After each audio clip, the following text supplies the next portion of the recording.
Today in Key West, we are going to tour the Harry S. Truman Little White House. So hopefully you can film in there. We don't know, but we're gonna go hopefully film a tour so you can see what that is like. Let's go check it out.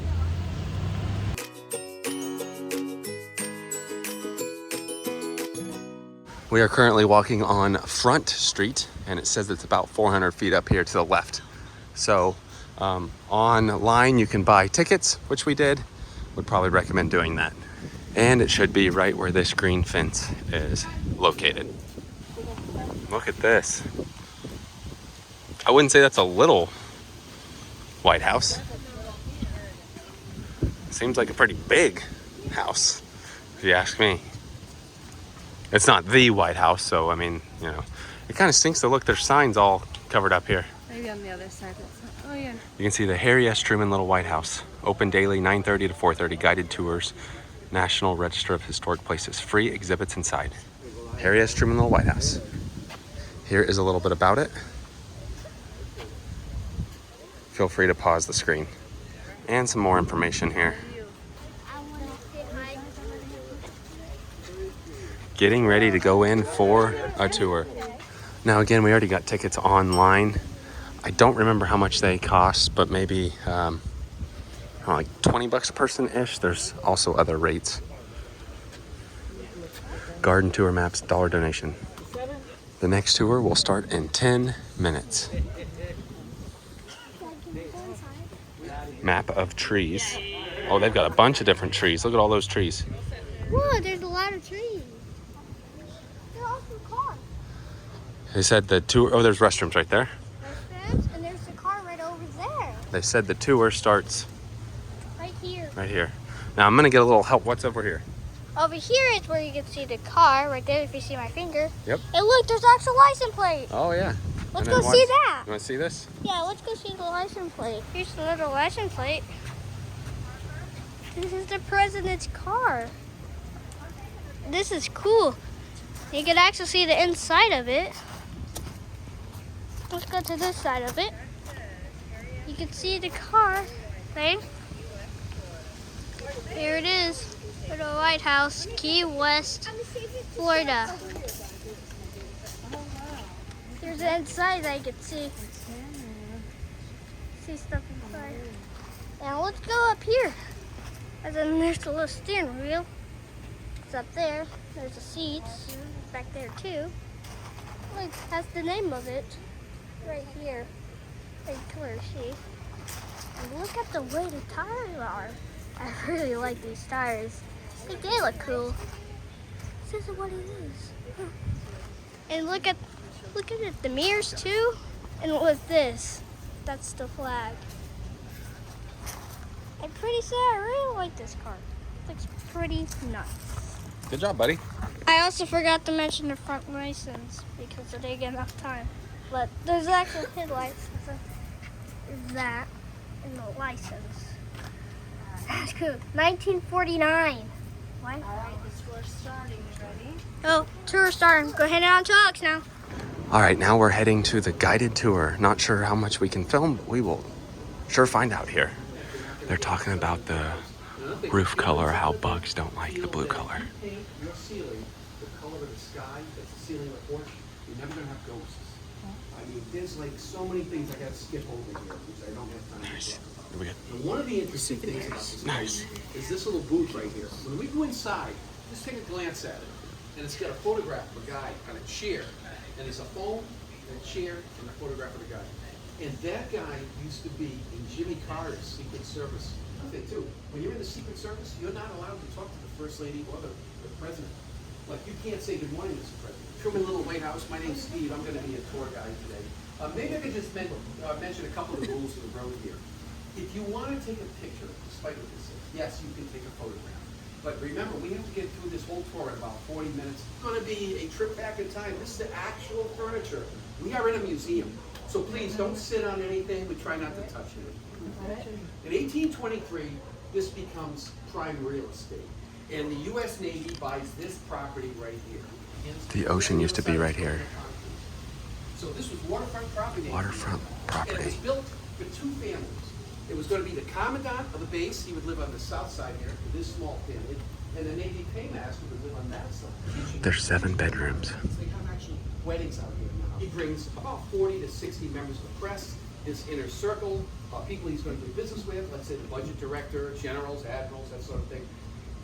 This house has very little room in it, actually. All right, we're gonna go inside. I'm not gonna film him talking the whole time, but I will film the rooms we can go look at. They said it's about a 40-minute tour, and just be quick taking photos and stuff. That way we can get through the tour.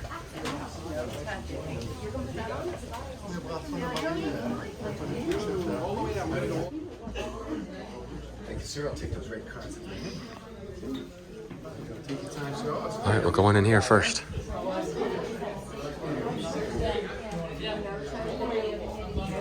It's all original furniture. I think he said 98% original.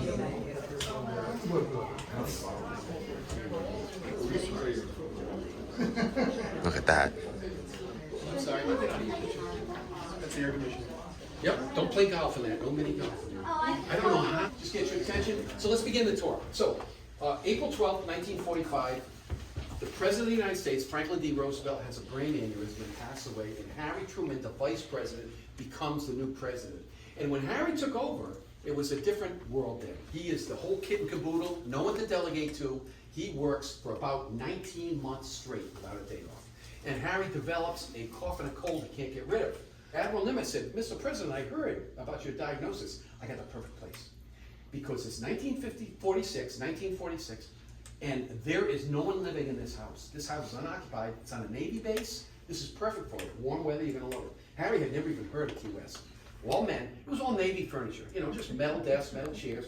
So they allocated $36,000. That's a lot of money in 48 to a gentleman named Haygood Lassiter to design the interior of this house. And this is what you see right here. Haygood Lassiter did all this. And we went to great pains to make sure that that ashtray is on that end table in that spot. So this is exactly the way it was back then. This bar was always there, and there was always a Navy man on duty. There was actually such a thing as a naval bartender. And he'd go over and he'd ask the gentleman on duty, go, young man, I'd like a heart starter. And that was a code word for a shot of bourbon. Old Granddad was his favorite. You can see the bottle there. And then a glass of fresh Florida orange juice. And then he'd come inside, take a shower, change into his street clothes, and then walk at a brisk 120 pace per minute, walk around the town. Sometimes with no Secret Service, sometimes by himself. That's part of the AC vents right there. Layers. And here's the dining room. Take a look at this sterling silver punch bowl right over by the bar. That's going to go in my story coming up. Sterling silver punch bowl. Take a look. We have sterling silver over here in the 2 hutches. This is called the Admiral's Silver, and it's a tradition on a Navy base. If a president of the United States is dining, that he will be served by formal waiters, like that picture at the end of the table, in a very formal setting, and they'll have like uniformed waiters serving, and it'll be filet mignon, lobster. And really, Harry was not pretentious in any way, and he was not comfortable with uniformed waiters serving filet mignon and lobster on silver platters. Now, when you leave here, if you look out on the lawn, there is a grill out there, a brick grill that the government built for him, because Harry liked to grill hot dogs and hamburgers. And Harry Truman, the President of the United States, used to get a big kick out of cooking hot dogs and hamburgers and serving it to members of the press in his inner circle. The President would wait on you. That was Harry Truman. We are heading upstairs. Get up in the stairs. Okay, you want to skip it? I got you over here.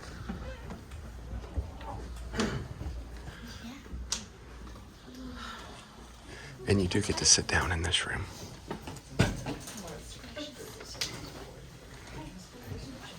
Daytime. It looks like the night, but it's the angle of the picture. The day before is the election day, and Harry Truman's going to bed. The election results are coming in, and an aide goes to Harry Truman and says, Mr. President, you have enough electoral votes. You just won. You are the next president. Now, they have to get this newspaper out, the newspaper people, right? They are already convinced he's going to win, and they don't have the luxury of waiting for the actual votes to come in. So they just print what they knew. And then the next morning, Harry wakes up, that's this morning, and an aide goes, so Mr. President, last night, Governor Dewey just gave his concession speech, you won. And then it's rare in anybody's life you're going to get this kind of revenge. an aide goes to Harry and said, Mr. President, look what I found. They hated Chicago Daily Tribune. So they got it all wrong. Now, we have the actual newspaper right there. And if you look at it, this newspaper does not allow reprints, by the way. So that's it. If you see one of these at a yard sale, buy it. It's worth between $3,000 and $4,000. I just looked it up on eBay. And you can see all the mistakes they made. That's the front page alone. There's over 100 mistakes on the front page alone. Remember, the typesetters are not doing it. They've got spelling mistakes, they've got font mistakes, and if you look in the lower right, there's a paragraph completely upside down. So they got it all wrong. This gets better, young man. Come on in. Look at this. Wow. Folks, everything. Yeah, it's like a museum. All right, folks, if we can come in this room now. So this is the First Lady's bedroom. 20-year-old daughter Margaret wanted to be, she had two aspirations. She wanted to be an opera singer and she wanted to be a murder mystery writer. And she actually ended up writing over 28 murder mystery novels. And she was a bestseller. She made a lot of money at it. She was really good at it, too. So. And Harry was sleeping there where we're going next. You can see the First Lady would love this room here. Yeah. This was awesome. This would be fun. And this wraparound porch is really nice here too. Yeah, it's. There's this Or you want. We're going into Harry Truman's bedroom now. Don't give him. Don't encourage him. You guys are doing a nice job.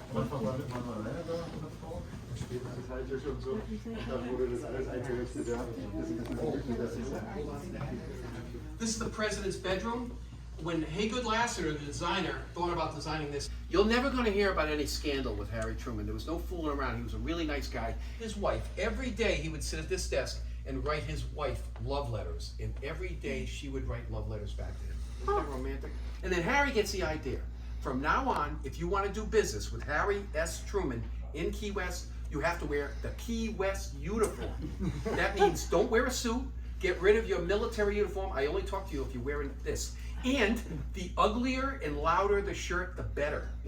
Now, one of his ugly shirts, his son, he said, donated, his grandson donated it to this building, and it's over here in this door. We'll show you that. In this case, these two. You see the little small tubes for AC up there, and some in the floor.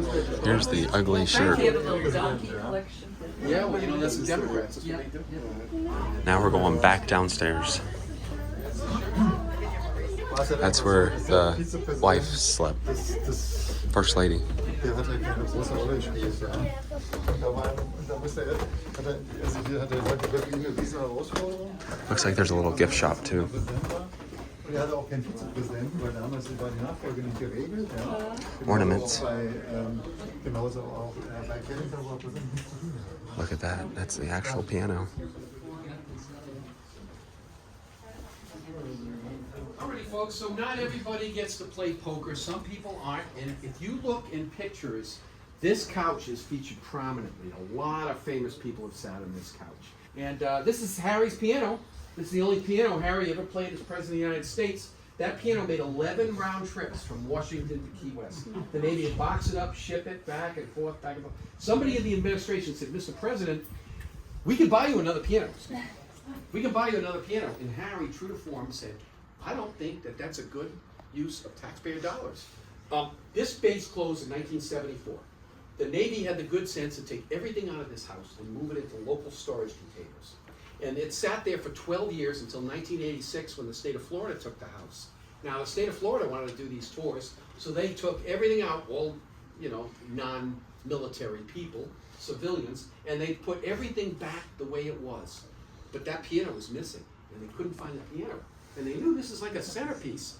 They found that piano in Bremerton, Washington, outside of Seattle. Oh my gosh. And no one has any idea who gave the orders or how it got sent up there.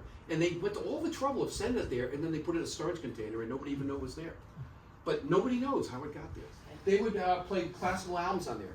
I mentioned that Harry's 20-year-old daughter wanted to be an opera singer, and her debut was in Detroit in 1948, the Detroit Symphony Orchestra. And Harry and his wife couldn't attend. They were right here in Key West. And she sang on WKWF, well, she sang in Detroit, WKWF broadcasted down here. The music critic of the Washington Post, he also heard it, and he said the best thing about Harry's daughter's performance was that it ended. He killed her on the review. And Harry heard that, and he wrote a letter to the music critic, and he says, buddy, if we ever meet each other on the street, you're going to need ice packs to your eyes, a new nose, and an athletic supporter. Say he would sign between 200 and 600 documents a day. There's one other thing. This says the buck stops here. And a lot of you heard it, but maybe you don't know what it means. You know, Harry Truman was a poker player, and he heard a story that in the wild, wild west, in the 1800s, guys would play poker in saloons and drink rot gut whiskey, really bad whiskey. And they would be armed, and some of them were psychopaths, and some of them murdered people. So you were playing with a rough crowd, drinking rough whiskey, and it was a dangerous game. Sometimes guys would play with everything they owned in the entire world. So as a dealer, you were given a deck of cards, and they gave you a buck knife, and you'd snap the knife open and leave it in front of you. Just in case somebody came after you, you have defense. Remember, a lot of these people armed. And remember, like I say, a lot of the psychopaths. It was a dangerous game. So what you would do is put the cards out, people would play it, the money goes where it goes, then you collect the cards back, and you took the stack of cards, and you handed it to the person on your right, along with the buck knife. You pass the buck knife to the next guy. And now he's the dealer, and so on, and go counterclockwise around the table. Some people were either too drunk or nervous to deal. And in those days, it was considered perfectly all right. If it came your time to deal, and you got the cards and the buck, they called it a buck. You'd say, thanks, but no thanks. I don't want to get shot in the head by Johnny One Eye over here. So it was okay to pass the cards, right? And Harry heard that, passing the buck. It got my motto. When I make a decision, I'm going to stick by it, and that's it. Now, I mentioned that the state of Florida owns the house. It's a company called the Truman Foundation, a non-profit. They're the ones that maintains the house. And if you want to know more about the Truman Foundation, we have some brochures here. Steve was our tour guide and did really good. This was the desk where he signed a bunch of letters at. Yes, it is. Yes, it is. All right, now we're heading over to the gift shop. That was really cool. A lot of information. Pretty cool to see. So they've got some t-shirts here. Let's see if they've got a sticker. Oh yeah, look at that. That's a nice shirt. Magnets, hats.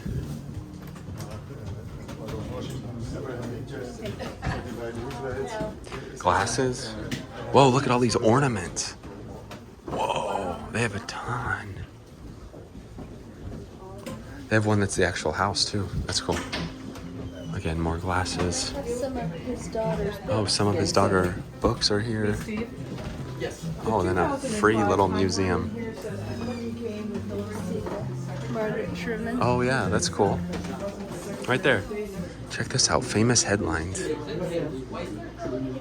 Hillary, that on the... I don't think so. I think it was just his wife, wasn't it? She was working on healthcare. I don't think so.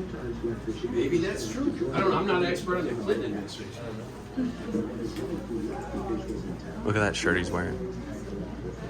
We've got some photos over here, and then just another room with pictures. Cool. Pretty good gift shop. Some ornaments down there too. All right, we are back outside now. Before we end the video, this is the grill he was referring to, I think. I don't know if I filmed it or not, but instead of having a nice steak dinner, Truman would come out and grill hot dogs and hamburgers. That was our tour of the Little White House, Harry Truman Little White House here in Key West. I liked it a lot. It's fun to see old history, that's for sure. Our tour guide was very good, very helpful, and it's about the perfect time. Like, it's not super long, and it goes pretty quick. So we would definitely recommend coming out and checking out this tour here in Key West. With that being said, that does it for today. Thanks for watching.